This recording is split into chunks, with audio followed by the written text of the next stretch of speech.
சத்துணவு மாவட்டத்தில்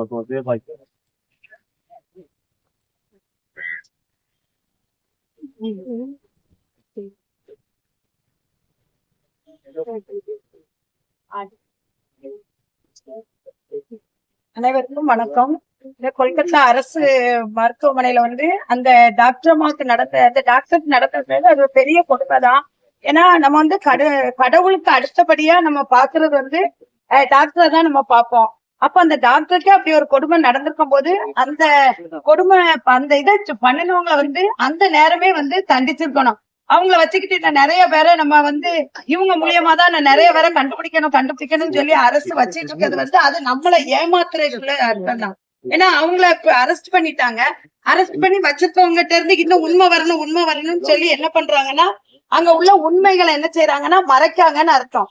அதனால அப்படி நமக்கும் நம்ம முன்னால பேசுனவங்க சொன்ன மாதிரி நமக்கு இங்க சில பாலியல் துன்புறுத்தங்கள் நடக்கதான் செய்யுது. சின்ன பிள்ளைங்க எல்லாம் மிந்தி மாதிரி ரோட்ல போக முடியாது.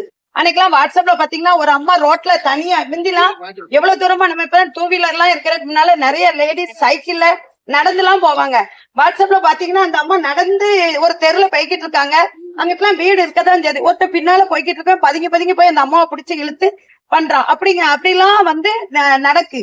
அதெல்லாம் நடக்கும் போது என்ன செய்யணும்னா முதல்ல ஒரு தடவை 2 தடவை பார்த்துட்டு அந்த பண்றவங்களை பிடிச்சு வச்சு நம்ம உடனே நடவடிக்கை எடுத்து அவங்களுக்கு கடுமையான தண்டனை கொடுத்தாங்கன்னா மறுபடியும் இது வராது. ஏன்னா இவங்க ரொம்ப நேரம் பணியில இருந்துட்டு அசந்து தூங்கிட்டு இருக்கும் போதுதான் அவங்க உள்ள போனாங்க. நாங்க நிறைய பேசுறாங்க.